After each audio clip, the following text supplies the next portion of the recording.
compatible para que se pueda incorporar a través de la pared. Se incorpora a través de la pared y queda en el espacio entre la pared y la membrana hasta que endonucleasas bacterianas liberan un segmento del ADN. Normalmente el segmento que se incorpora es bicatenario y el que se va a liberar es monocatenario. Va a ingresar a través de la membrana, ayudado por una serie de pasos y de enzimas que lo incorporan, y se va a encontrar en el citoplasma. En el citoplasma tiene este segmento de ADN que ser compatible con algún punto del ADN bacteriano para producir una adición, o sea, para agregarse. Bueno, entonces, veamos la probabilidad. Primero, es un segmento de ADN libre sea compatible con una bacteria. Probabilidad muy baja. Segundo, que sea incorporado a través de la pared y no sea destruido por las endonucleasas, sino que sea incorporado al citoplasma. Probabilidad aún más baja.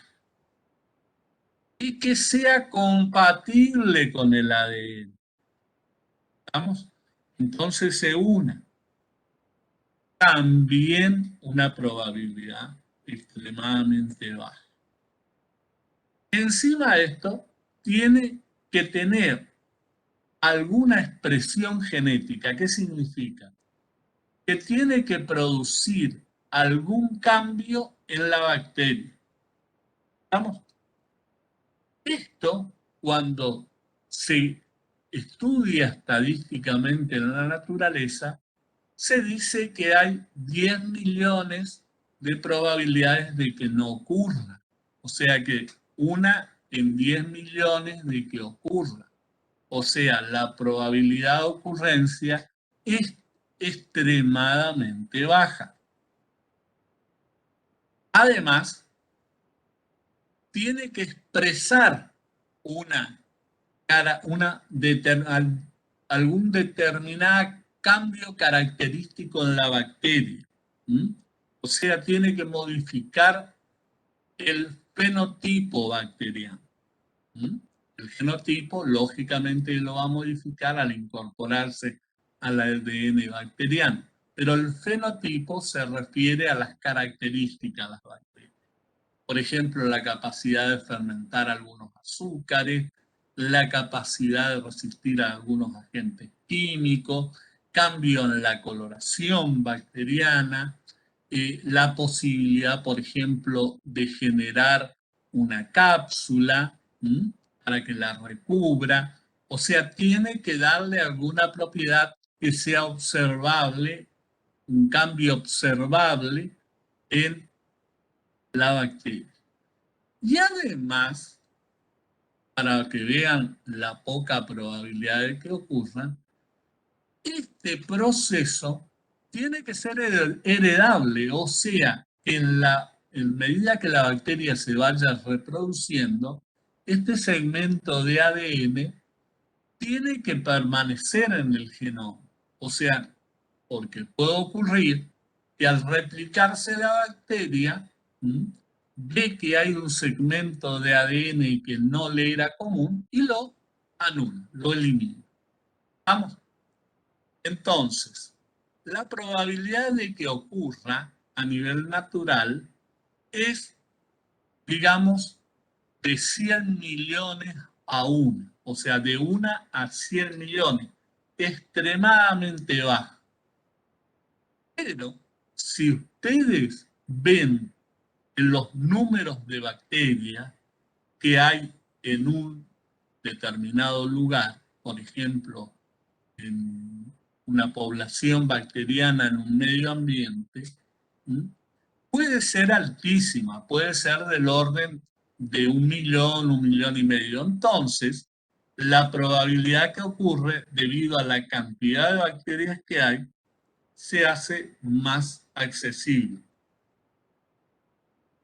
Eso lleva a que la probabilidad sea de 1.000.000 en 100 millones.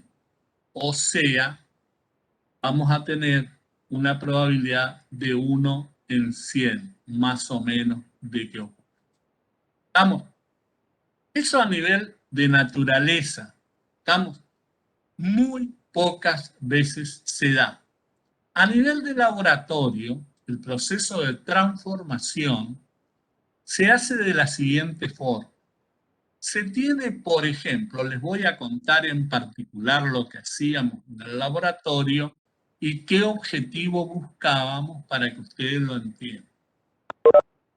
Nosotros trabajábamos con producción de alcohol y lo producíamos a través de levaduras y utilizábamos melaza de caña de azúcar.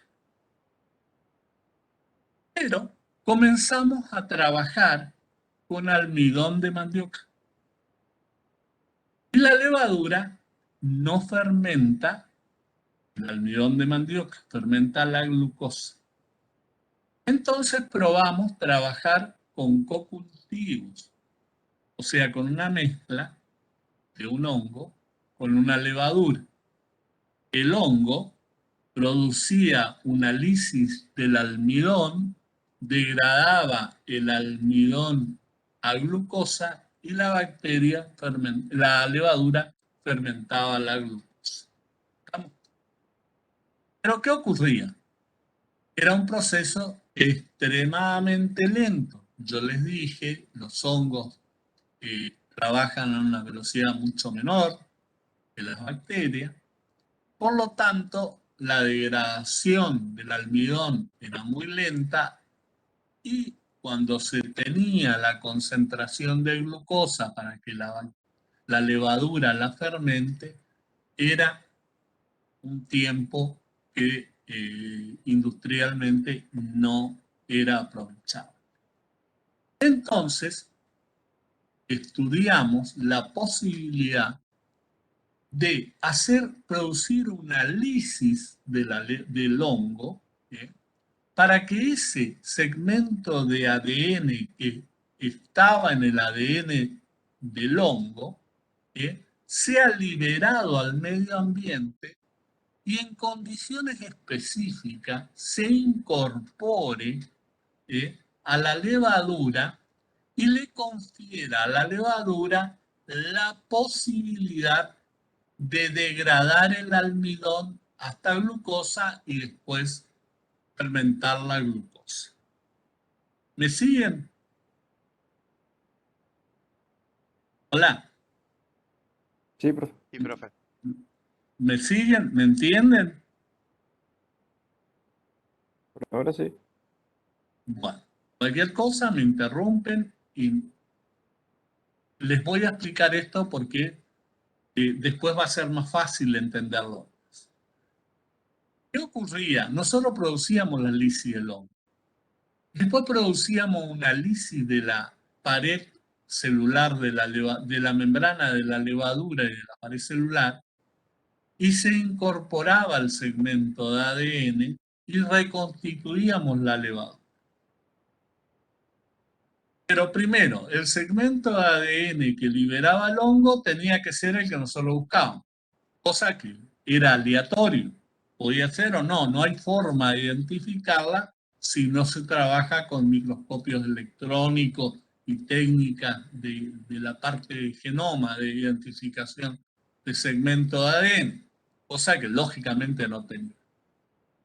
Entonces había una gran cantidad de segmentos de ADN del hongo liberados en el medio ambiente después de producirse la lisis, y tratamos de que uno de ellos se incorpore a una determinada bacteria, a una determinada levadura, para después poner las levaduras que obteníamos en un medio con almidón y ver si la levadura lo fermentaba.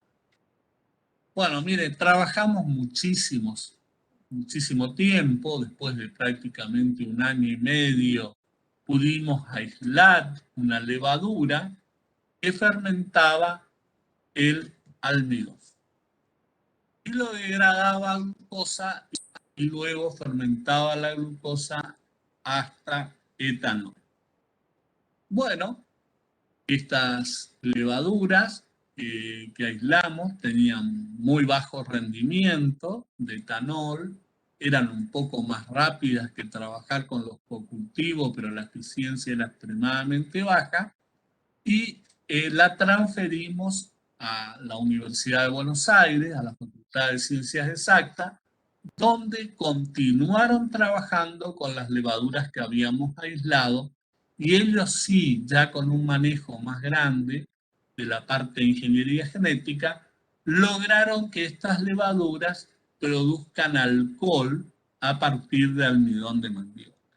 Hoy esas levaduras están registradas y se las puede utilizar para producir alcohol a través del almidón en forma directa. Eso se buscaba porque había un plan de Alconasta en el país que obligaba a que los autos utilicen una mezcla de combustible con el 15% de etanol, y llevó a que hubiera mucho dinero en juego y facilitara esta posibilidad.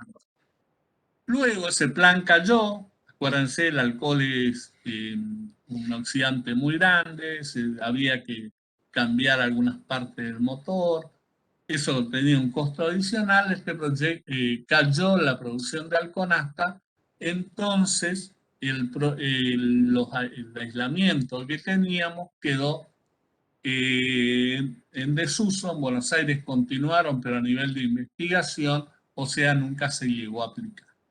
Pero lo que les quiero representar con esto es el ejemplo.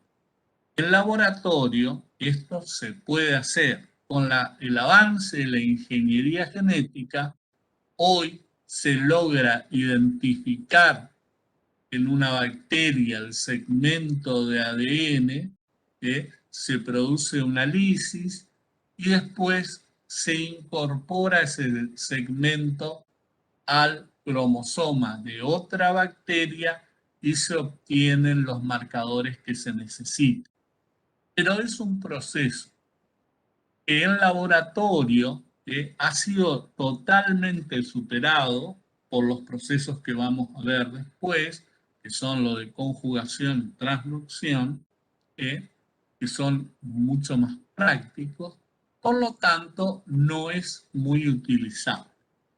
Pero reitero para que entiendan que la transformación es un fragmento de ADN de una determinada bacteria que está liberado en el medio ambiente y se incorpora a un nuevo huésped de otra variedad, de otra bacteria, o sea, una bacteria de género diferente o de especie diferente a la que teníamos anterior, y es compatible con el ADN y puede unirse al ADN y eventualmente producir una variedad en el fenotipo de la bacteria, o sea, darle una nueva característica a la bacteria.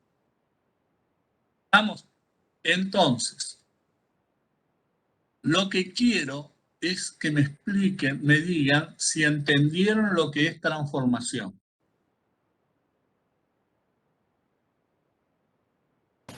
Por mi Sí, parte, profe, sí, profe. profe. Se entendió, profe. ¿Se entendió? Bueno. Es uno de los procesos de recombinación genética. Como ustedes vieron, no tiene nada que ver con la reproducción porque es un segmento de ADN libre, se incorpora una bacteria, es totalmente aleatorio, tiene que ser compatible con la bacteria, nada que ver con un proceso reproductivo. Vamos al siguiente proceso, que sí es más complejo y lo vamos a ver con más detalle. Se denomina transducción. Y no va a haber contacto entre un ADN de una bacteria y un ADN de otra bacteria. Lo que va a ocurrir acá es que va a haber un vector. Vamos, y el vector va a ser un virus bacteriófago. ¿Qué es un virus bacteriófago? Un virus bacteriófago es un virus que infecta a una bacteria. ¿Vamos? ¿Qué quiere decir que tiene capacidad de infectar a una bacteria? Quiere decir que es compatible, hay un lugar, por eso hablábamos de las proteínas, de las glucosproteínas que servían para unirse, por ejemplo, a un virus.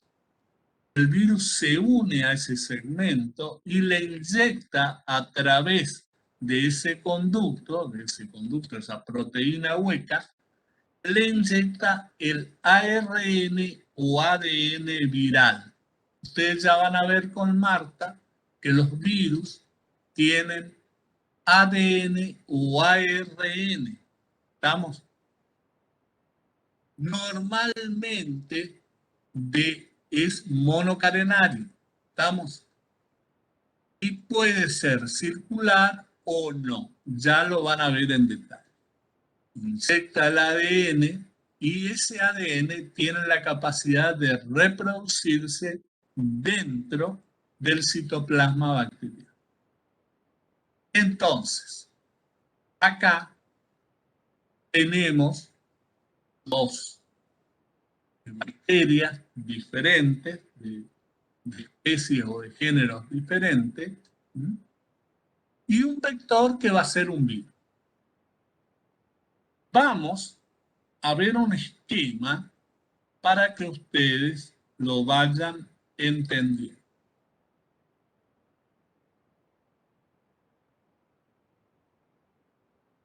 Ustedes van a ver que hay un virus, a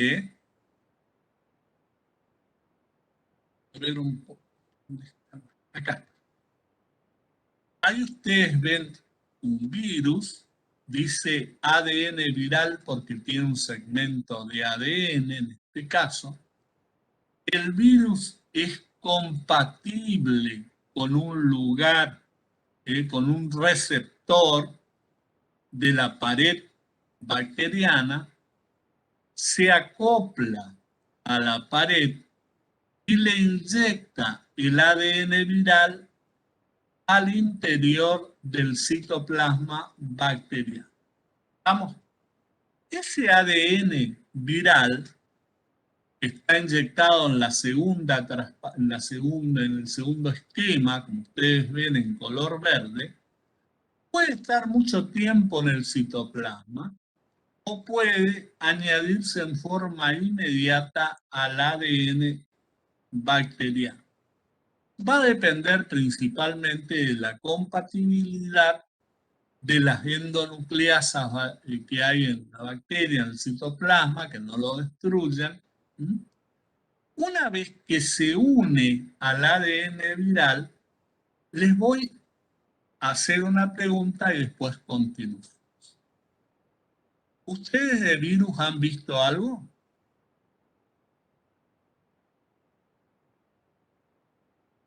¿Han visto algo de virus? No, profe. Bueno, los virus son similares, pero más chicos que las riquecias y las clamidias. O sea, no tienen capacidad de generar ATP. ¿Estamos? O sea, para reproducirse necesitan sí o sí ser parásitos. ¿Estamos? Entonces, el ADN viral ingresa a la célula bacteriana y se trata por todos los medios de adherirse al ADN bacteriano para modificarlo y hacer que el ADN bacteriano, en vez de trabajar para duplicar su célula, trabaje para duplicar el ADN viral. Entonces, vamos a definir. el virus que tiene la capacidad de infectar una bacteria, liberar su ADN o ARN, se va a llamar bacteriófago. Hay virus que son bacteriófagos, infectan los cultivos bacterianos. Entonces, cuando un virus bacteriófago es compatible con una célula bacteriana, inyecta su ADN, el ADN del virus se une al ADN bacteriano y hace que el ADN bacteriano empiece a producir ADN viral.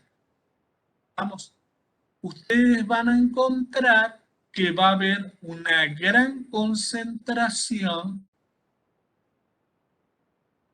A ver, van a ver, ven acá está el ADN viral, se une al ADN bacteriano, produce una gran cantidad de ADN viral, corta el ADN bacteriano y segmentos de ADN bacteriano están en color rojo y el ADN viral que se reprodujo está en color azul. Y el ADN bacteriano genera la cápside que había dejado afuera, la genera en el interior de la bacteria. ¿Me siguen hasta ahí? Sí, profe. ¿Sí? ¿Están entendiendo?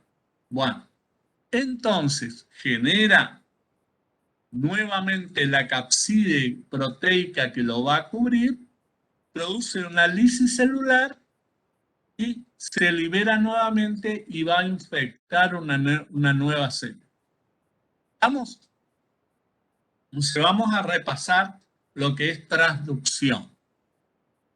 Un virus bacteriófago con una cápside proteica, los virus tienen un ADN o un ARN, los que vamos a estudiar en este caso son los que tienen un ADN porque tienen la posibilidad de unirse al ADN bacteriano.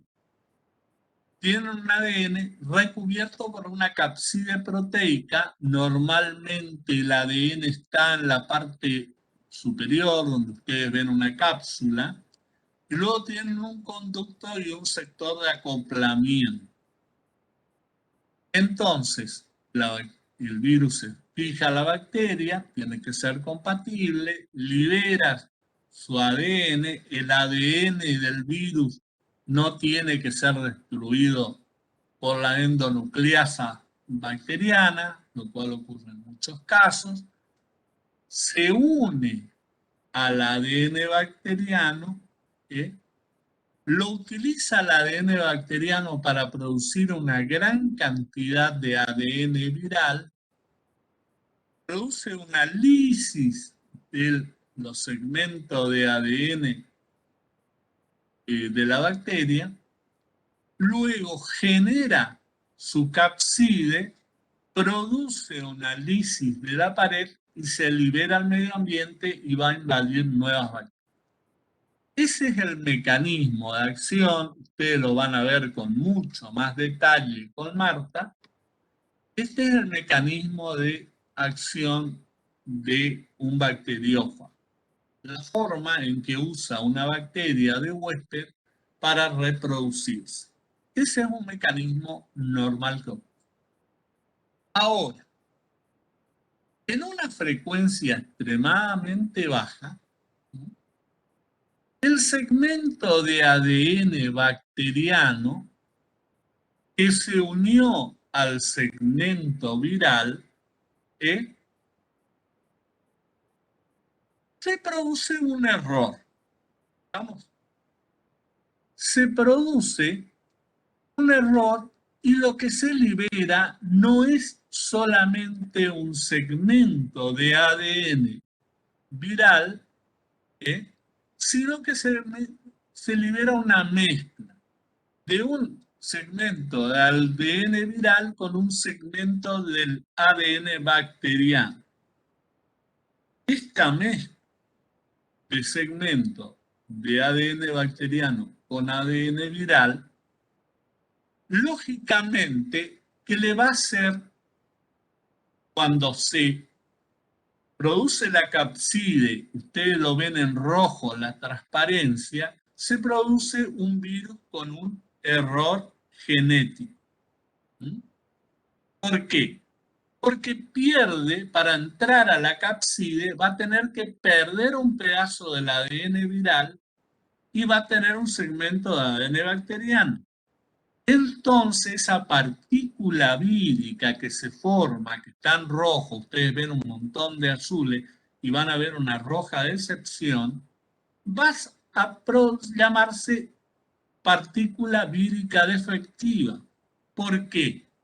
Porque no va a tener ya la capacidad, va a tener la capacidad de infectar una nueva bacteria, pero no va a tener la capacidad de producir el ADN bacteriano viral que producían los otros casos. ¿Por qué no va a tener la capacidad de producirlo? Porque la partícula no tiene un ADN viral completo, tiene un segmento del ADN viral y un segmento del ADN bacteriano. Entonces, cuando infecta una nueva bacteria, se puede, si encuentra un lugar compatible, se une al ADN bacteriano y no va a tener la capacidad de generar nuevos virus y producir la lisis de esa bacteria. ¿Estamos?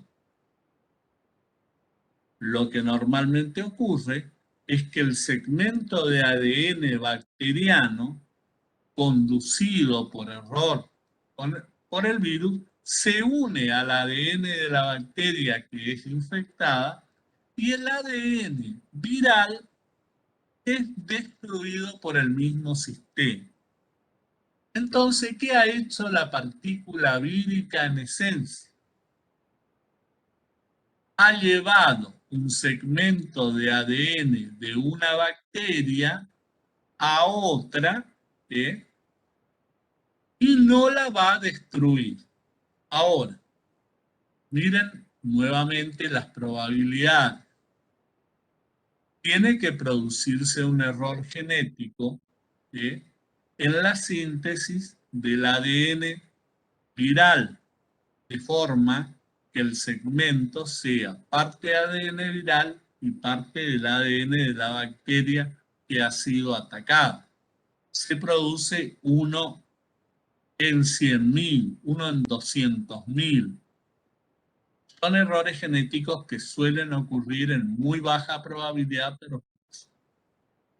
Segundo, tiene que encontrar una bacteria compatible en el lugar donde se está desarrollando para poder infectarla y el segmento de ADN viral bacteriano que transporta tiene que ser compatible con el ADN de la nueva bacteria para unirse a él.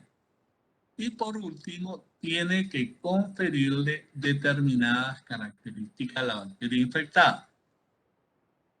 ¿Me entienden? Sí, profe. Profe, y de esas Sí. mutaciones, ¿todas son Esto es viables? recombinación genética, ¿eh? No es mutación. Eso, ¿todas son viables o hay algunas que fallan, por así decirlo, y... Falla la gran mayoría. ah, La probabilidad que se den es bajísima. Yo les hablaba de 1 millón, 1 a 1 millón, 1 a 100 millones. Son probabilidades muy bajas. Pero ocurren. Pero ocurren ¿por qué? Porque el cultivo viral, la cantidad disculpen, el cultivo bacteriano, la cantidad de bacterias que ustedes tienen por gramo o mililitro son millones. Entonces, en una se ocurre. Ahora, además de ocurrir, tiene que ser duradero, o sea que tiene que perpetuarse cuando la bacteria se va reproduciendo. Ahora vamos a hablar un poquito de lo que vos te referís. Vamos a extender un poco más. Bueno, pero lo que quiero que me entiendan es que el vector, el virus, es un vector. Los virus, los bacteriófagos hay en gran cantidad en la naturaleza, usan a las bacterias para reproducirse. Infectan las bacterias, utilizan el citoplasma bacteriano y el ADN bacteriano para generar su ADN, luego destruyen la célula y se liberan. Lo que estamos estudiando acá es el caso del error, o sea, cuando un virus inyecta su ADN, el ADN se une al ADN bacteriano y uno en 100.000 de los segmentos de ADN viral que se van a generar es un segmento de ADN viral que tiene un error genético, o sea, va parte del segmento del ADN viral y parte del ADN bacteriano. Estos errores ocurren con frecuencias bajas, pero ocurren dentro del interior del citoplasma.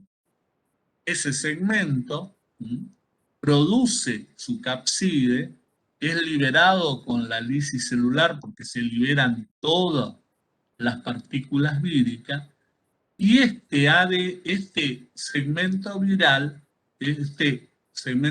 protegido por la capside, en vez de producir una partícula vírica, produce una partícula vírica defectiva. Defectiva porque no tiene la capacidad, porque perdió un pedazo de su ADN propio, que ha sido reemplazado por el ADN bacteriano, no tiene la capacidad de destruir la nueva bacteria que va a invadir. ¿Por qué no tiene capacidad? Porque no tiene toda la información genética para generar el ADN viral original, porque perdió un pedazo. Entonces, el único efecto que va a hacer es transducir esa mezcla de segmento de ADN viral y bacteriano que se va a unir, para que se una también tiene que ser compatible, y le termina transfiriendo un segmento del ADN de la célula que invadió en primer lugar a la célula que invade en el segundo lugar. Vamos. Ahora, este segmento de ADN tiene que codificar algún cambio en el fenotipo bacteriano. Bueno, entonces la transducción es lo que les he explicado. En el caso anterior, en la transformación era un segmento de ADN libre que tenía que incorporarse a la bacteria, después unirse al ADN y darle alguna característica genética diferente. En este caso hay un vector que invade una bacteria, tiene un error genético en su reproducción, ese bacteriófago defectivo o virus defectivo va a invadir una nueva bacteria y como no va a tener capacidad de reproducirse y de destruir a la bacteria, lo único que va a hacer es conducir un segmento de ADN de la bacteria inicial a la segunda bacteria. Ahora, espero que me hayan entendido hasta acá. Lo he hecho lo más simple posible. ¿Qué puede ocurrir? Puede ocurrir tres cosas que vamos a analizar ahora. El ADN del virus que se incorpora al ADN bacteriano puede incorporarse en cualquier lugar, puede ser compatible a cualquier lugar del ADN bacteriano. O sea, el ADN viral puede ser compatible de unirse a cualquier lugar del ADN bacteriano. Entonces, va a transducir cualquier segmento del ADN bacteriano unido al ADN viral. ¿Me entienden? Y ese segmento de ADN que va a ser traducido a una nueva célula puede ser compatible con cualquier lugar de la célula receptora. ¿Estamos? Esto se llama transducción generalizada. ¿Estamos? Otro caso es cuando el segmento del ADN viral que invade la primera célula se puede unir solamente en un punto específico del ADN bacteriano. ¿Estamos? O sea, ustedes ven que este segmento de ADN viral se une en este punto al ADN bacteriano y solamente en este punto. Entonces, ¿qué característica va a tener? Que cuando se cometa el error, va a traducir el segmento que está cercano a él. O sea, la traducción siempre va a ser de un segmento específico. ¿Vamos? Entonces, la traducción se va a llamar específica. ¿Vamos?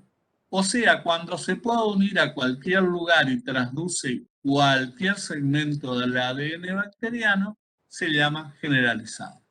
Cuando traduce un segmento específico del ADN bacteriano, se va a llamar transducción específica.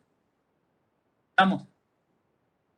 Lógicamente, cuando esto se lleva al laboratorio, esto ocurre en la naturaleza comúnmente, cuando esto se lleva al laboratorio, se busca un virus que se una a un lugar específico del ADN, o sea, traducción selectiva, y se traduce al virus, a la bacteria que va a ser infectada posteriormente, un segmento específico que se va a ubicar en un lugar específico de la nueva bacteria infectada, ¿sí? Y que le va a dar una característica específica. Esto es muchísimo más fácil de hacer que conseguir cambio genético a través de la transformación. Estamos con la traducción especializada, se utilizan en el laboratorio para producir cambios genéticos en bacterias, transfiriendo ADN de una bacteria a la otra. O sea, cuando se hacen modificaciones genéticas de bacterias, muchas veces se usan partículas virales como vectores, o sea, bacterios. ¿Me entendieron hasta acá? Sí, profe. Sí, profe. Bueno, después cuando lo lean, creo que les va a quedar más claro. Entonces tenemos transducción generalizada y específica, que es la que más nos va a interesar. Ahora, tanto la traducción generalizada como la traducción específica pueden transducir un segmento de ADN de la bacteria original a la segunda bacteria, y ese segmento de ADN puede no ser compatible con ningún lugar del ADN bacteriano, o puede unirse al ADN bacteriano y no producir ningún cambio en el fenotipo. O sea, ¿qué va a ocurrir? Que la bacteria genéticamente no va a cambiar. En ese caso se llama transducción abortiva, porque se ha producido la traducción, pero no se ha producido un cambio genético en la bacteria. Entonces, cuando hablamos de transducción, hablamos de transducción generalizada, específica y abortiva. La otra cuestión que tienen que acordar, que una partícula vírica que no tiene capacidad de destruir una bacteria, porque ha sido modificado de alguna forma su genoma, se llama partícula vírica defectiva. ¿Vamos? la partícula que ustedes ven como con azul, o sea, sin el recubrimiento proteico, se llama virión. ¿Estamos? O sea, el ADN o ARN bacteriano se va a llamar virión. ¿Estamos? Cuando tiene la cápsula proteica, se va a llamar virus. Bueno, ¿me entendieron hasta acá? Vamos a ver para qué sirve lo que hemos estado viendo. ¿Qué ocurre? Nosotros tenemos en nuestro organismo, como parte de la flora normal, bacterias y virus conviviendo en el organismo. Cuando nos tratamos con un antibiótico, en la época del tratamiento de un determinado antibiótico, muchas de las bacterias van a morir por acción, no sé, el término morir, van a ser destruidas por la acción del antibiótico. Ya después veremos los mecanismos de destrucción. Vamos.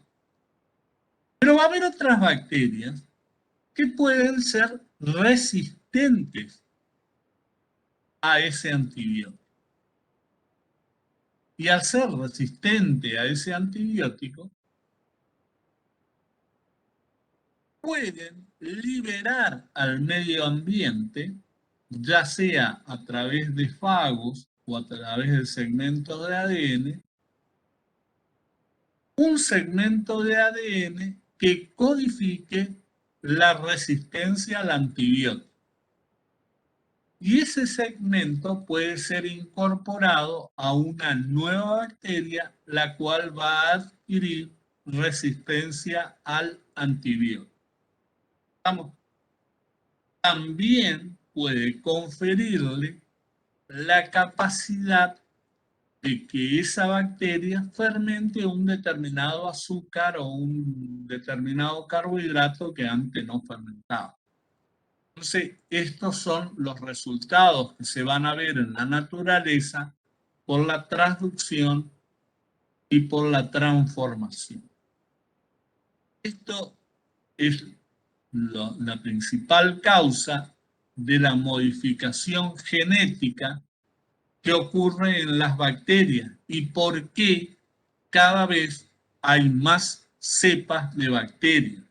Porque van produciendo pequeños cambios genéticos por mutación o por recombinación genética y van dando bacterias con características nuevas. Vamos ahora a ver el último caso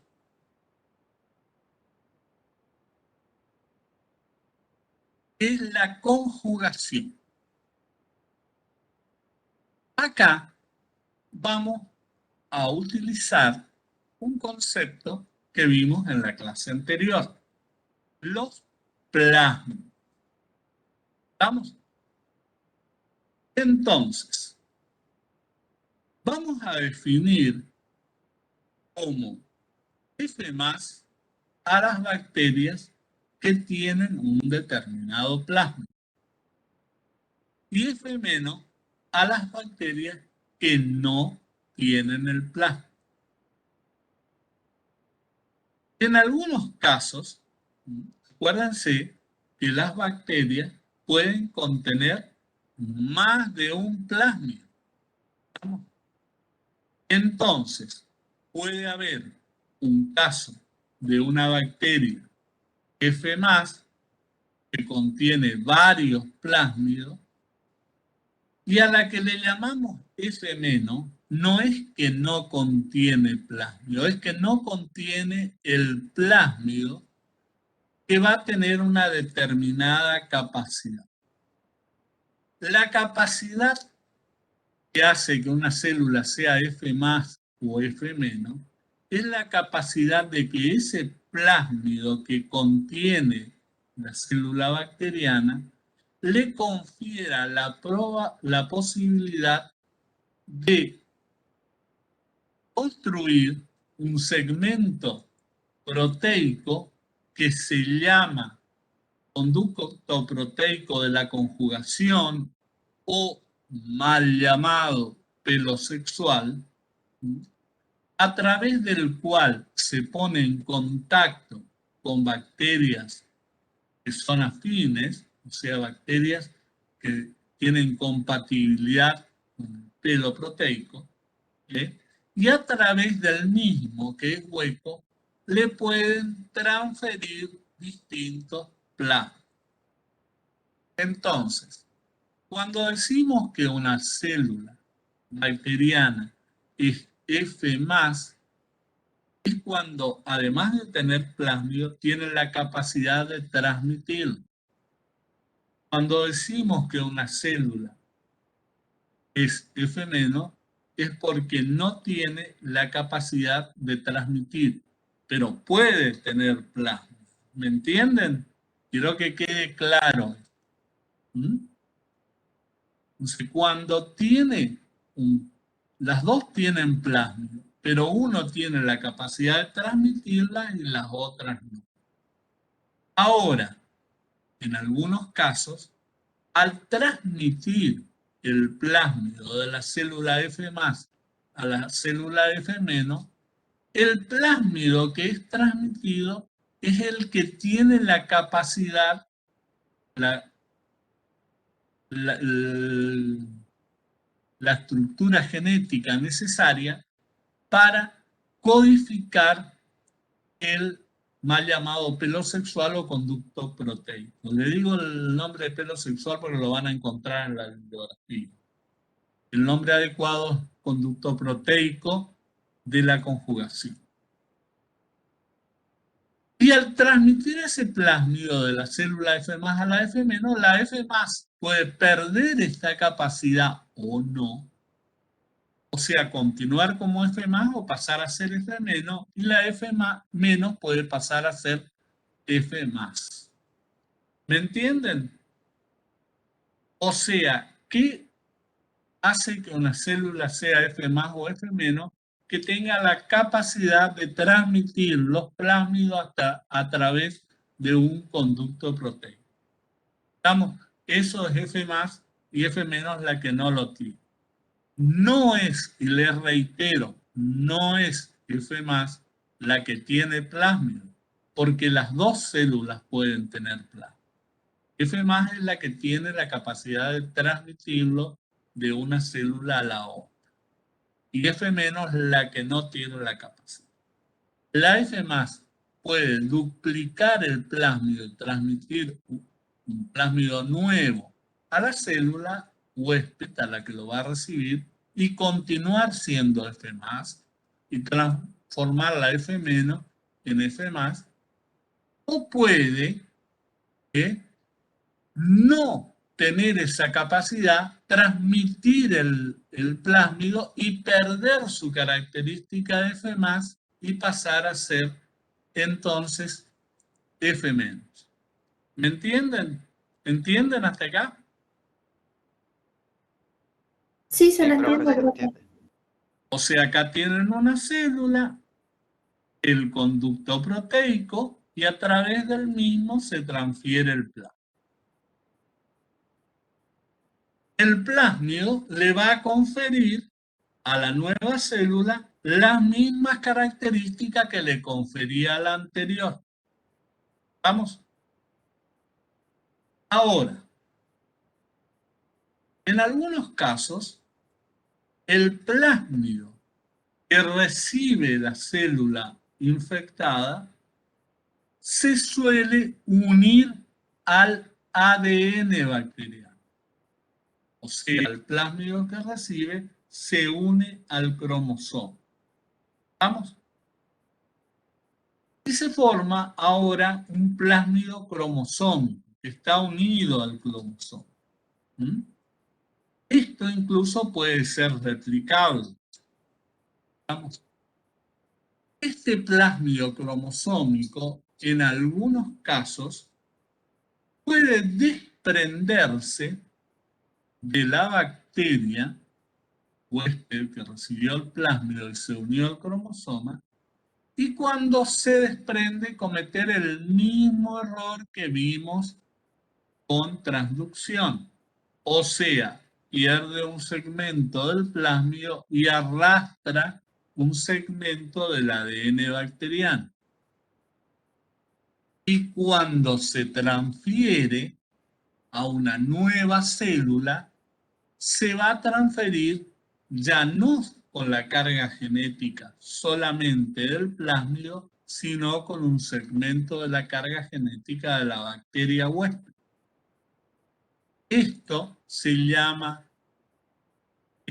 conjugación de alta frecuencia. ¿Estamos? O alta frecuencia de recombinación. O sea, va a transducir no solamente el plásmido, sino un segmento del ADN. Esto es lo que más ocurre en la naturaleza. Bacterias que transmiten plasma. Hay bacterias, como las Pseudomonas y la Escherichia coli, que tienen una alta capacidad de transmitir los plasmas. Entonces, acuérdense ustedes que en el intestino nosotros tenemos una gran cantidad de Escherichia coli y Pseudomonas. Estas Escherichia coli y Pseudomonas tienen una alta capacidad de transmitir plásmidos de resistencia a antibiótico a otras bacterias, en algunos casos bacterias patógenas. Esto puede hacer que nosotros pasemos de ser sensibles a un antibiótico a que el antibiótico no nos produzca absolutamente nada. O sea, que las bacterias de nuestro organismo sean resistentes al antibiótico. Vamos, por ello, la conjugación, ustedes acá ven en imagen cómo se traduce, cómo se produce la transferencia a la conjugación, y acá ven la alta frecuencia de recombinación, cómo el plásmido se unió al cromosoma y cuando se transduce va un segmento del plásmido y un segmento del ADN que había estado unido al cromosoma. ¿Estamos? Para cualquiera de los dos propósitos, lo que vamos a obtener es una célula, una bacteria nueva, que va a tener una nueva capacidad. Esta capacidad es lo que vimos cuando estudiamos los plásmidos, cuando vimos los plásmidos. Puede conferirle a la célula la capacidad de fermentar un azúcar, puede conferirle la capacidad de resistencia a un agente químico, puede conferirle la capacidad de generar cápsula, puede conferirle la capacidad de cambiar la pigmentación, puede conferirle una capacidad de modificar la pared celular, puede conferirle la capacidad de virulencia, o sea, aumentar la virulencia, ya porque sea una bacteria que aumente su capacidad de producir una toxina, una bactericina, o puede también producir una capacidad de generar mayor cantidad de ADN bacteriano en el caso de una infección, o sea, reproducirse mucho más rápidamente la bacteria, todos casos que han llevado a que muchas enfermedades, muchas patologías bacterianas que no eran en un momento dado de mucha gravedad, hayan cambiado por el cambio en la virulencia de las bacterias. Estos ADN que cambian la virulencia de las bacterias son cada vez más estudiados porque han producido efectos graves en los seres humanos. Bueno, para recapitular, a ver, ¿qué dudas tienen de este tema? Profe, una preguntita al margen. Sí, ¿Dónde me recomienda o aconseja ir a leer este tema? mirá, te comento, el lugar donde está más simple, el problema que van a tener normalmente es que los libros de microbiología están destinados en gran parte a los bioquímicos, que tienen una especialización muy grande en el tema. Yo el libro más sencillo, les voy a decir una burrada, ¿m? Empiecen con Wikipedia, ¿estamos? Y después vayan al Brock. El Brock ustedes lo tienen en la bibliografía, lo pueden usar, ¿m? Dentro del aula virtual.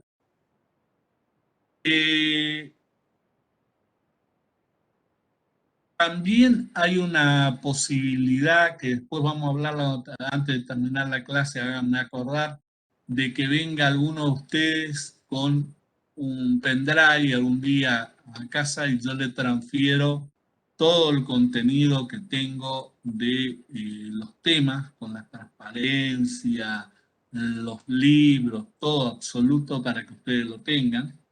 Combinamos con uno que venga, que viva acá cerca, y después se los puede acercar a los demás. Entonces, Wikipedia, ya sabemos, tiene errores graves. Ustedes pueden modificar por cualquier tipo de disparate y después se corrige o no. Pero es donde lo van a encontrar más fácil de entender. Después entren al Brock. El Brock está bastante claro, bastante entendido. ¿Vamos? Y las transparencias, yo creo que en la medida, además de las transparencias, hay muchos libros, apuntes que he cargado, que pueden ustedes buscarlo. Ahora les decía, si hay algo que no está en el aula virtual, podemos trabajar con un pendrive para que yo les pueda pasar. ¿Vamos? Porque hay información que es muy grande, para cargarla al aula virtual no nos permite cargar. ¿Alguna otra duda?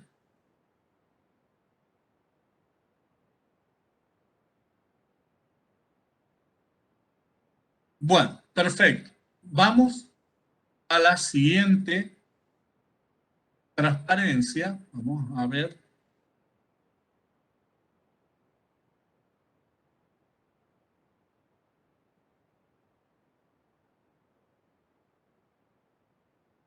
¿Ustedes ven fisiología bacteriana? Sí, profe. Sí, profe. Bueno, vamos a empezar con el tema 5. El 3 y el 4 lo van a dar posteriormente con Marta. No hay problema de hacerlo porque no es que sean compatibles. Este tema es nutrición. Cuando ustedes rindan el parcial, ustedes van, el parcial de promoción de la primera parte, ustedes van a rendir los 4 primeros temas. Los 2 temas que vieron conmigo y los 2 temas que ven con Marta. O sea, este tema, el tema 5, el 6 que lo van a dar con Marta, conmigo, el 7 que lo van a dar con Marta y el 8 que lo van a dar conmigo, van a rendirlo en el segundo parcial. O sea, este tema es parte ya del segundo parcial. Los 2 temas que va a dar Marta con ustedes el jueves que viene van a ser parte del primer parcial. De este tema, hoy vamos a dar las partes más simples para que ustedes vayan entendiendo. ¿De qué se trata la fisiología bacteriana? Se trata en esencia de la nutrición y la reproducción de bacterias, o sea, cómo las bacterias viven, todo el estudio de las funciones realizadas por los microorganismos. ¿Mm? en esencia, el crecimiento. Entonces, ¿cómo ustedes hacen para que un grupo de bacterias se desarrolle? O cómo las bacterias se desarrollan en un medio ambiente. Vamos, cómo duplican su pared celular, su membrana, los ácidos nucleicos, cómo desarrollan los flagelos. Vamos, estas estructuras las van a desarrollar a través de proteínas, polisacáridos, lípidos y ácidos nucleicos. Las bacterias tienen una capacidad muy grande de sintetizar sus constituyentes a través de compuestos que tienen en el citoplasma. Para elaborar estos constituyentes necesarios, van a utilizar enzimas que van a acelerar los procesos biológicos. En el ADN está contenido toda la información genética necesaria para que el microorganismo sintetice esas enzimas en forma constante. El proceso de elaboración de estos constituyentes se llama anabolismo.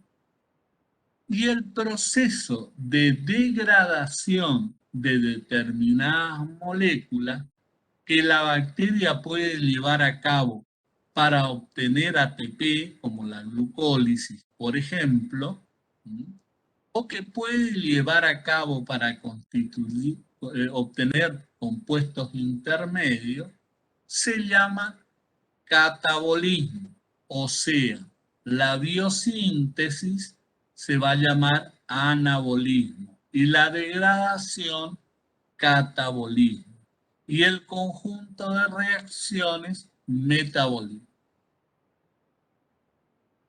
Para que los procesos bioquímicos y biofísicos se lleven a cabo, vamos a tener factores biofísicos y factores bioquímicos de crecimiento. Cuando hablamos de los bioquímicos, son aquellos factores de requerimientos nutricionales. Cuando hablemos de factores biofísicos, son aquellos como el pH, la temperatura, el AW o el potencial de oxidorreducción, que van a llevarse a cabo para optimizar este proceso de síntesis. Nosotros en este tema vamos a ver los factores bioquímicos y posteriormente en el tema 8 vamos a ver los factores biofísicos. Los tipos de nutrición se producen a través de la luz. En el caso de los fotótrofos, la fuente de energía va a ser la luz. En otros casos, pueden ser compuestos químicos, son los quimiotrófos. Los fotótrofos no son de interés nuestro, porque no están asociados a la salud en general. Entonces, lo que vamos a estudiar son los quimiotrófos, aquellos que utilizan compuestos químicos para obtener su fuente de energía. También hay moléculas inorgánicas que son reducidas por los litótrofos. Otros reducen moléculas orgánicas, son los organotrófos. Nosotros vamos a estudiar dentro de los quimiotrófos los organotrófos. Hay algunos que la fuente de carbono que utilizan es el anhidrio, son autótrofos. Nosotros vamos a estudiar los que tienen moléculas orgánicas y otros organismos que son los heterótrofos. O sea, vamos a estudiar los quimiotrófos, organotrófos, heterótrofos. Los nutrientes que van a usar los microorganismos se clasifican en macro, micro y oligoelementos.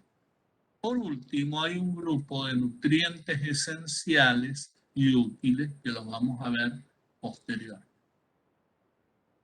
Los macronutrientes son aquellos que necesitamos en cantidades grandes.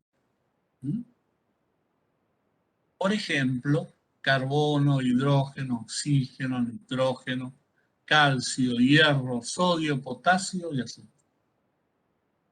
Estos normalmente van a constituir la base del medio de cultivo. Después vamos a tener micronutrientes, que son las vitaminas, cofactores y hormonas, que van a ser agregadas específicamente para enriquecer el medio de cultivo.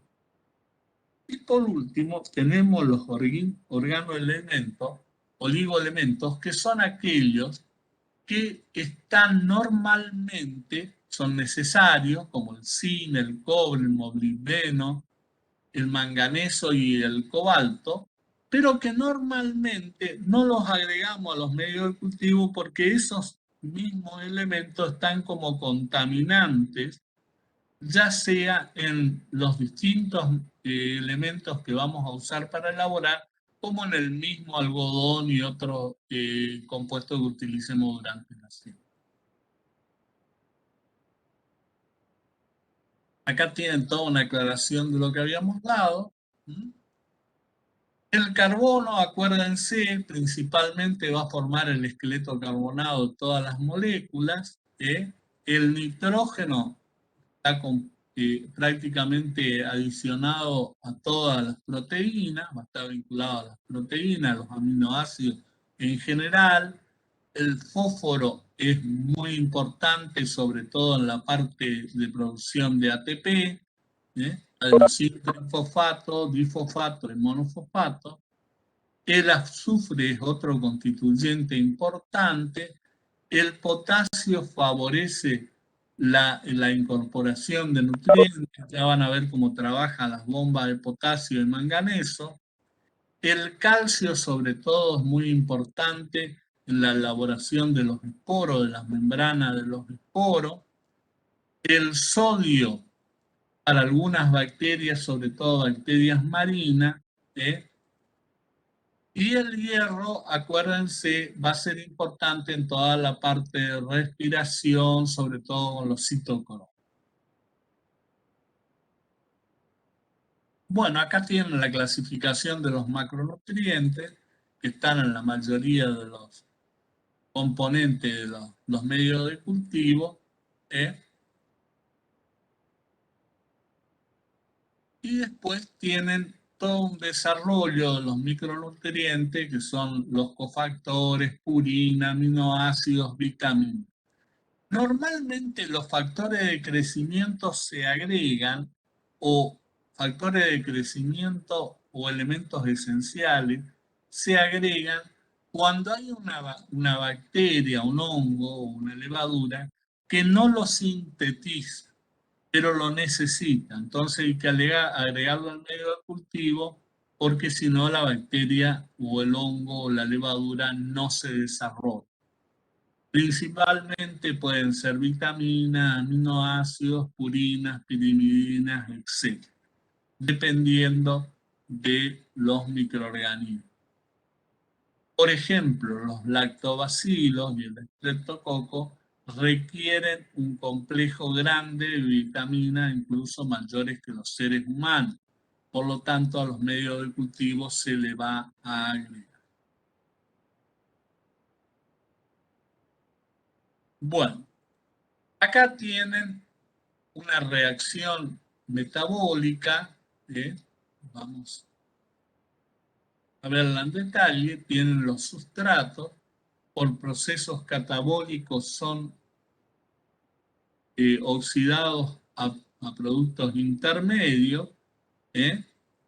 Luego, por un conjunto de reacciones, pueden pasarse a compuestos simples, y por procesos anabólicos van a pasar a ser los constituyentes celulares como aminoácidos, nucleótidos, vitaminas, hidratos de carbono, ácidos grasos, estructuras lipídicas, etc. Entonces, para analizar en detalle, un medio de cultivo puede ser cualquier azúcar, por un proceso catabólico se produce un producto intermedio. Este producto intermedio puede ser usado por las bacterias como tal o puede ser degradado más aún a compuestos simples, y a partir de estos productos intermedios como de los compuestos simples, las bacterias por procesos anabólicos con consumo de ATP van a producir los distintos constituyentes celulares que necesitan. Si ustedes se acuerdan de la glucólisis, esencia, había primero una producción hacia una degradación de la glucosa a ácido pirúvico. El ácido pirúvico puede ser un compuesto intermedio a partir del cual una bacteria elabore otros componentes o puede continuar su degradación para obtener ATP hacia el ciclo de Krebs. Y a través del ciclo de Krebs, ustedes van a ver que en los distintos estadios del ciclo se pueden producir compuestos intermediarios a partir del ácido pirúvico y esos compuestos intermediarios pueden hacer el ciclo completo para llegar luego al sistema de obtención de energía, mal llamado de respiración, ya no se llama más así, a través de la transferencia de electrones y la fosforilización oxidativa.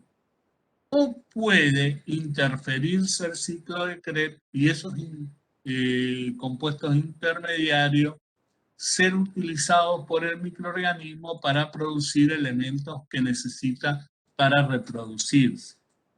Esto se regula a través de enzimas que bloquean los ciclos y favorecen las salidas hacia un lateral, o sea, hacia la producción de un constituyente que la bacteria necesita. ¿Cómo se regula esto? Esto se regula normalmente a través de la relación que hay entre ATP y ADP. Cuanto más ATP hay, quiere decir que la bacteria tiene mucha energía, entonces interrumpe la producción de energía para producir elementos necesarios para reproducirse. Luego, cuando la relación ATP-ADP disminuye, quiere decir que la bacteria necesita energía, continúa con la producción de ATP. Vamos ahora a otro grupo de transparencia.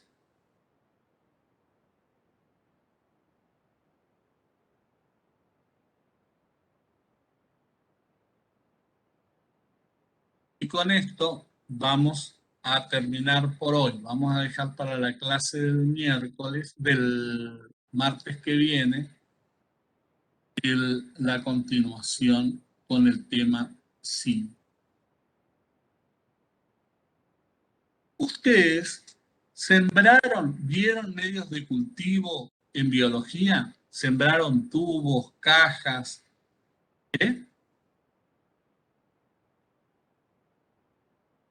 ¿Me escuchan?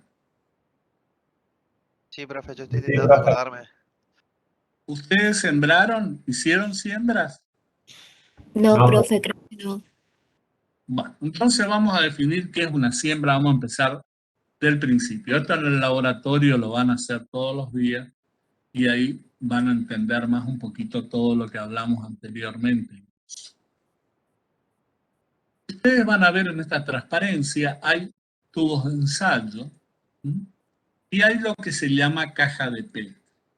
La caja de Petri es un elemento de vidrio que tiene una parte inferior y una tapa de vidrio. ¿Estamos?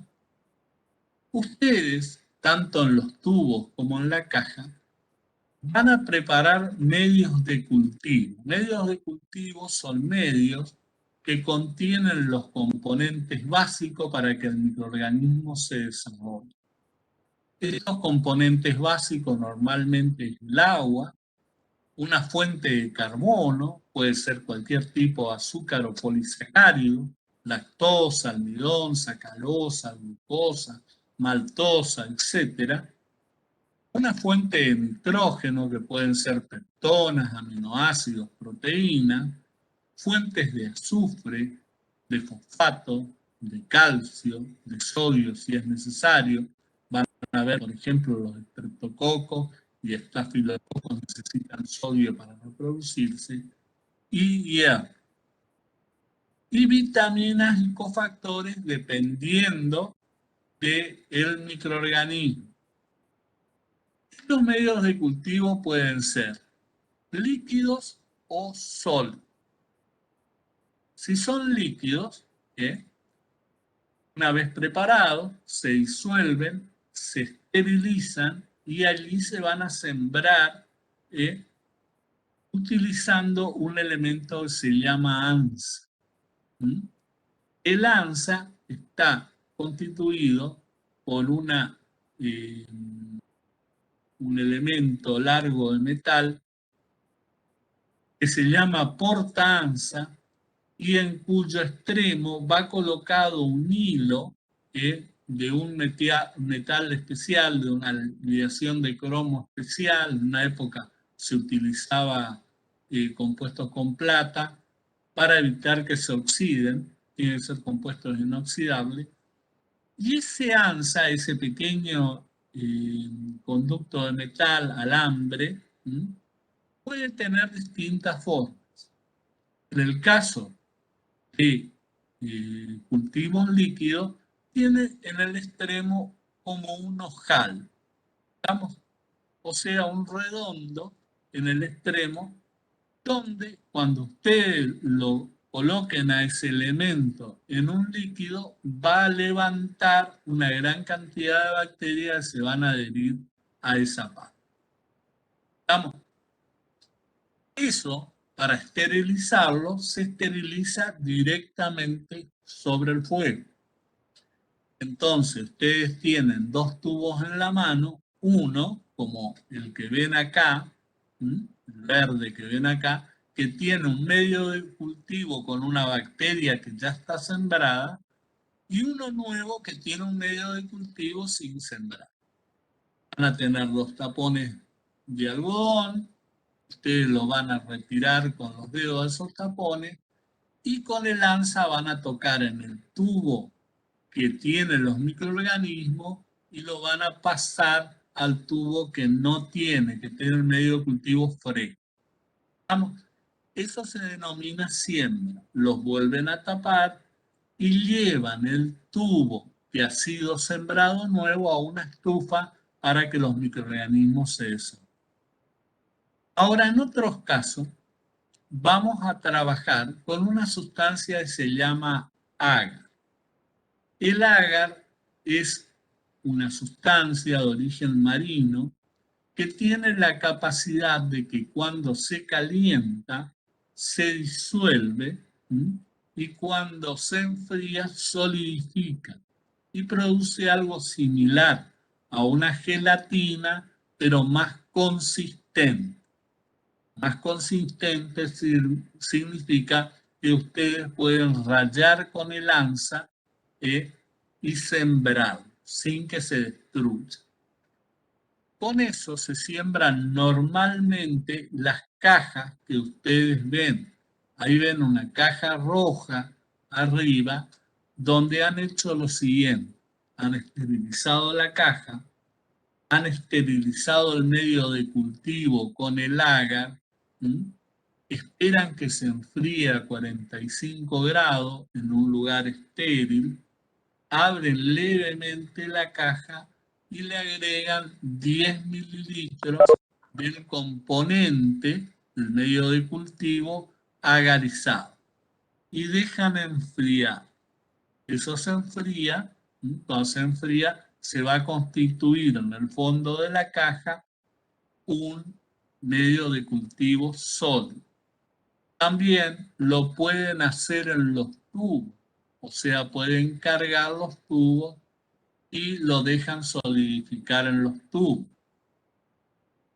Los tubos después se dejan solidificar con el agar parado para sembrar en punción o levemente reclinado para que abra una estría y pueda ser sembrado.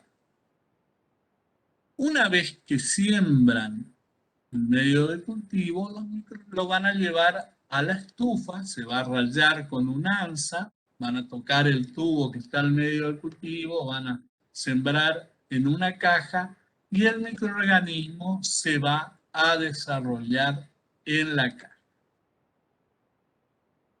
Hay medios de cultivos naturales, son aquellos que están en la naturaleza, leche, suero, sangre, y hay otros que son artificiales. Los artificiales son normalmente preparados en el laboratorio. Se pueden preparar a través de componentes y sustancias puras en cantidades conocidas o se pueden preparar a través de sustancias complejas, las cuales se van a disolver. Vamos a dar un ejemplo de los medios de cultivo. Entonces, por ejemplo, ponemos un azúcar, ponemos a ese medio de cultivo fuentes, como decíamos, de potasio, de azufre, de hierro, para formar los distintos nutrientes. Esto puede ser, por ejemplo, con un fosfato de potasio que le agreguemos en una determinada cantidad, o sulfato de calcio, o sulfato de sodio. Le agregamos a las azúcares y los nutrientes necesarios que necesita cada uno de los microorganismos se pueden agregar, como ser aminoácidos, cofactores, vitaminas, se pueden agregar en forma independiente o se pueden agregar como parte constituyente de medios compuestos. Por ejemplo, un extracto de levadura, un extracto de carne, que ya los tiene incorporados en su composición. Entonces, por ejemplo, se agregan 2 gramos de extracto de levadura, 2 gramos de extracto de carne al medio para tener todos estos constituyentes necesarios para las bacterias. Los medios de cultivo los vamos a clasificar como generales, aquellos comunes, aquellos en los que se reproducen todos los microorganismos, o específicos, aquellos que se usan para una característica específica. Por ejemplo, de enriquecimiento, cuando nosotros queremos que una determinada bacteria se reproduzca en gran cantidad en un medio exclusivo. Estamos donde tiene todos los nutrientes necesarios para que esa bacteria se desarrolle. Selectivo es cuando nosotros agregamos a ese medio de cultivo un inhibidor para que se desarrolle la bacteria que nosotros deseamos y no las bacterias que no queremos. Estamos diferenciales es cuando favorece el crecimiento de uno y restringe el crecimiento del otro. Para ver el crecimiento bacteriano, vamos a analizar antes que nada la curva de crecimiento. ¿Qué pasa cuando nosotros sembramos un componente, un compuesto dado? Les había dicho yo que el caso de un tubo o el caso de una caja de Petri, otro elemento que pueden sembrar con un medio líquido es un N medio. Entonces supongamos que nosotros en un Erlenmeyer colocamos un medio de cultivo líquido con todos los nutrientes y con un tubo, con un medio agarizado donde tenemos la bacteria, con un ansa pasamos bacterias del medio sólido al medio líquido en el Erlenmeyer, siempre sobre el fuego, todo estéril, para evitar que se contamine. Se va a producir lo que vemos acá. Primero, la bacteria va a entrar en un medio nuevo. Entonces, cuando se encuentra con un medio de cultivo nuevo, la bacteria tiene que adaptar su sistema de síntesis de enzimas para degradar los nuevos nutrientes. Si nosotros representamos el logaritmo de la concentración de células versus el tiempo, vamos a ver que va a haber una fase que se llama laxa, donde prácticamente no hay crecimiento, y esa falta de crecimiento se da porque todo el sistema enzimático se está acostumbrando al nuevo medio. Luego hay una fase de crecimiento exponencial en la cual rápidamente se va duplicando, triplicando la concentración de bacterias. En un momento dado, en el medio de cultivo pueden pasar dos cosas. El pH, por la degradación de nutrientes, baje mucho, que empiece a escasear la presencia de nutrientes, o que la composición de sustancias no deseadas por las células sea muy grande y el ambiente se le vuelva adverso. En esas condiciones, las bacterias entran en una fase estacionaria donde, debido a las restricciones que hay en el medio, prácticamente la cantidad de bacterias que se genera se mantiene constante con las bacterias que se van destruyendo. Por último, empieza la fase de muerte, en la cual la concentración bacteriana va disminuyendo cada vez más debido a que son más las células que se mueren que las que logramos desarrollar. Esto se llama curva de crecimiento y representa el desarrollo de la bacteria en un medio aislado. Acá vemos cómo las bacterias se van duplicando. Acá tienen un cuadro donde representa el tiempo, el número de veces, y van viendo cómo la población bacteriana se va reproduciendo cada vez más rápidamente. Este es un ejemplo del crecimiento binario, cómo se va llevando a cabo. Acá tienen las fases que yo ya les comenté. Y hay una serie de ecuaciones que generan tiempo de generación G que no les voy a pedir. Esto lo vemos en biotecnología, con ustedes no lo vamos. Lo que sí vamos a ver, más que nada para ilustrarlo, porque me parece de interés, no es algo que se tome, pero sí que quiero que lo sepan, es lo que hablábamos ayer. Miren, a una temperatura de 37 grados, el tiempo de duplicación del cultivo de células de Escherichia coli es 0,28 por hora, o sea, 0,28 parte de una hora. Del Bacillus subtilis 0,43 y de la Pseudomonas es de 0,75. Vamos. En el caso de un Mycobacterium tuberculosis es de 6 horas. Si ustedes comparan con los hongos, van a ver que con la Saccharomyces cerevisiae, que es una levadura, pero es parte de los hongos, van a ver que es mucho mayor que las 3 primeras bacterias que vimos.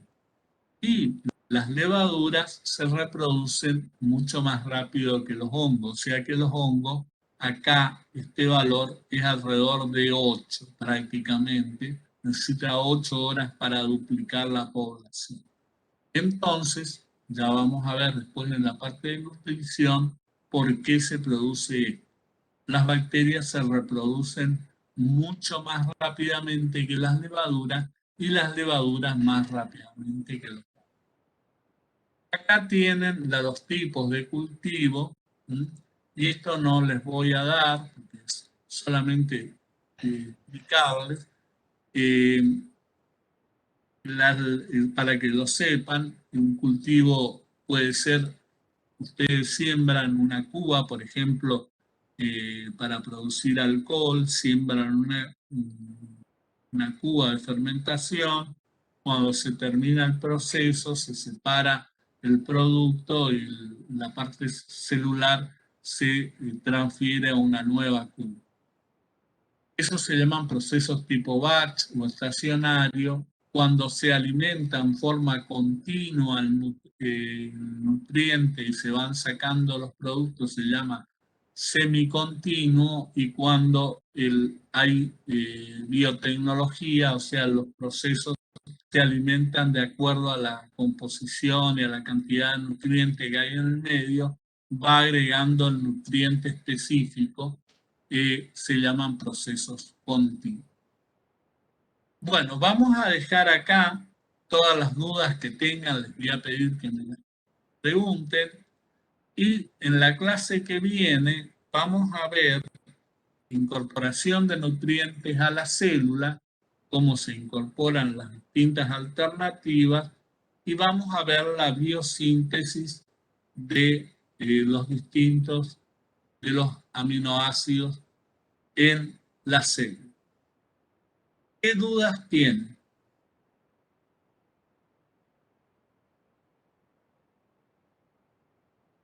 ¿Tienen alguna duda? Profe, Sí, en lo último que había dicho sobre la curva de crecimiento, siempre es sobre un medio aislado, ¿no? claro, lógicamente. Es una fermentación tipo batch, o sea, discontinua. Vos no le agregás nada. Ah, Si vos continuamente, por ejemplo, semicontinuo es como, por ejemplo, a la media hora yo vengo y le agrego más nutrientes, o cada 2 horas le agrego más nutrientes. Entonces sería semicontinuo. Y continuo es cuando continuamente se va agregando nutrientes y se va sacando producto. Lo que vimos en la curva de crecimiento es un Erlenmeyer que lo dejamos, supónganse ustedes, 5 días dentro de una estufa, hasta que el microorganismo consuma todos los nutrientes del medio. ¿Estamos? gracias, profe. ¿Alguna otra duda? Profe, ¿este es Sí, este es el tema 5? este es el tema 5. ¿Y cuáles eran los temas que daba la otra profesora para ordenarme? Marta les va a dar a ustedes virus, parásitos y priones, que no tienen nada que ver con esto. Por eso le digo, esto está vinculado más bien a bacterias, que a los microorganismos que van a ver con. Por eso lo estoy dando ahora. Y esas 3 cosas que dijo recién que va a dar la otra profesora, ¿de qué parte del temario es? El tema 3 y el 4. Ah, bueno, gracias. Nosotros el martes vamos a terminar con esto.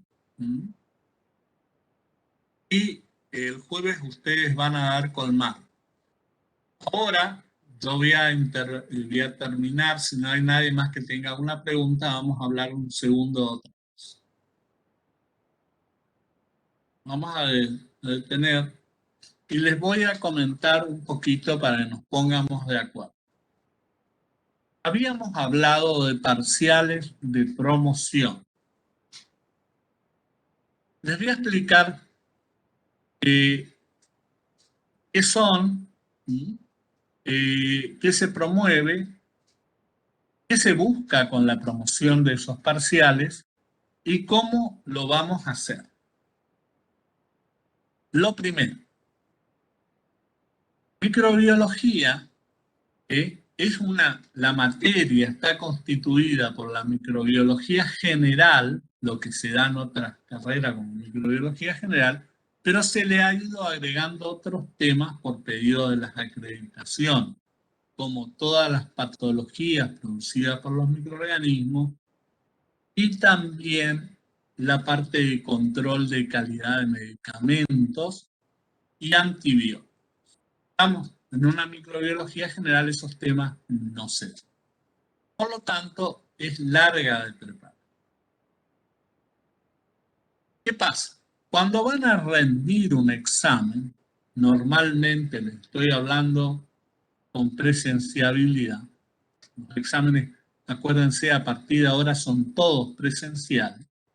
Nosotros, antes de tomar el examen, tenemos clase de consulta. Entonces, cuando ustedes van a rendir, cada vez que van a rendir, los chicos iban el martes, se rendía el jueves, o iban el jueves anterior, y yo les decía, miren, de tal tema estudien esto, de tal tema estudien lo otro, le abreviaba de alguna forma. Rendían el examen final con un programa un poco más abreviado, porque el programa es muy largo. Ese es el problema que quiero evitar y por eso he puesto a los exámenes presenciales, porque si hacemos los exámenes a través de la plataforma, nosotros no podemos acortar el programa. Entonces, ustedes rendían con temas que acortábamos, según el examen acortábamos unos u otros, pero el examen en general, la materia en general es bastante larga. Entonces lo que pusimos es una promoción de la primera parte. Ustedes van a tener un parcial de los primeros 4 temas. Y ese parcial va a ser presencial para la mayoría. Solamente dijimos que para aquellos que están en Paraguay, lo íbamos a hacer en forma virtual. ¿Estamos? A los que rindan presenciales, se les va a hacer 5 preguntas de esos 4 temas y si aprueban el primer parcial, después rinden el segundo y si aprueban el segundo, aprueban toda la primera parte de la materia. Van a rendir del tema 9 en adelante, que es de antibiótico en adelante. Acuérdense que el tema 13 no entra. Aquellos que no aprueban el primero o el segundo parcial pueden rendir un recuperatorio. Hay un recuperatorio, o sea, pueden recuperar uno de los 2 parciales, no los 2. Si aprueban, también van a rendir del tema 9 en adelante. ¿Qué tiene de bueno y qué tiene de malo promocionar? Lo que tiene de bueno es que van a tener que estudiar menos. Hay 8 temas que no lo van a estudiar. Entonces pueden estudiar menos temas en más tiempo. Lo que tiene de malo es que los temas más complejos son los temas que van del 8 en adelante. Entonces, ¿cuál es el problema que se hace? Que los que rinden toda la materia completa, dentro de los 5 temas, van a tener 2 o 3 preguntas de la parte general, que en general son más simples que las preguntas de la parte específica. Y el que rinda solamente la parte específica va a tener las 5 preguntas sobre la parte específica. Vamos. ¿Qué nos da la experiencia? Que normalmente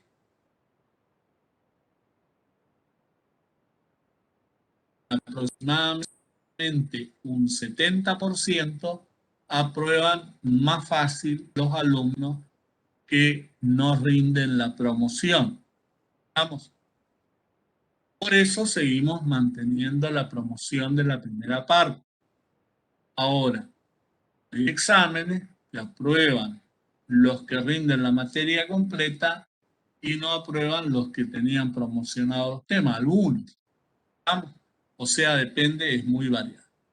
Yo les aconsejo que rindan, la promoción va a ser el primer parcial va a ser la primera semana de octubre. Estamos viendo si va a ser el martes o el jueves. O sea que vayan estudiando todos los temas. Con Marta, jueves que viene, van a dar posiblemente todo el tema 3 y el tema 4 lo van a terminar el martes. O sea que van a tener una semana para estudiar los temas de ella y yo les aconsejo que vayan estudiando a mi tema. Yo voy a conseguir un aula, les voy a avisar si va a ser el martes o el jueves de esa primera semana de octubre, cuando van a tener el primer parcial. El que quiere rendirlo, lo puede rendir, y el que no, rendirá la materia completa. ¿Alguna duda?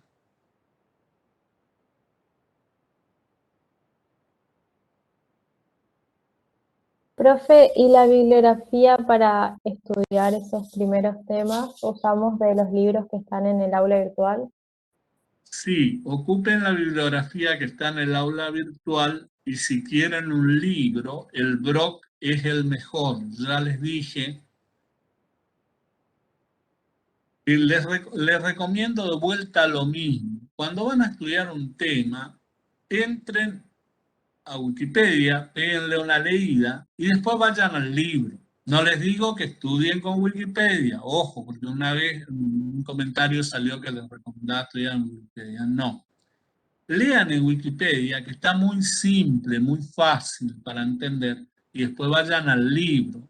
Y con las transparencias y con la bibliografía que tienen para cada uno de los temas, le va a ser suficiente. También podemos establecer antes de cualquier teoría, antes de empezar la teoría, preguntas que tengan dudas antes del parcial. O sea, yo estimo que Marta va a dar los temas el martes y el jueves y el martes. El jueves de la semana que viene, el martes siguiente. Yo voy a continuar el jueves siguiente. Entonces, antes de que yo continúe con el tema, ustedes me pueden hacer todas las preguntas que quieran del tema 1 y 2 y lo podemos volver a ver. ¿Estamos? Sí, profe, re bien. Bueno, y con Marta, ustedes vayan viendo el jueves. Ella posiblemente el jueves va a dar la parte de virus, vayan anotando lo que no van entendiendo y el martes le preguntan de vuelta, ella no va a tener ningún tipo de problema en volver a explicar. Lo mismo, lo más probable es que el parcial lo hagamos el jueves, el jueves de la primera semana de octubre. El martes, yo le voy a dar a Marta, vamos a estar con Marta conectados los dos, y si ustedes tienen dudas nos pueden preguntar de los temas que tienen dudas. ¿Estamos? Correcto, profe, se entendió todo. Bueno, perfecto. Los dejo. Profe, gracias. Chao. Gracias, profe. Gracias, profe. Chao.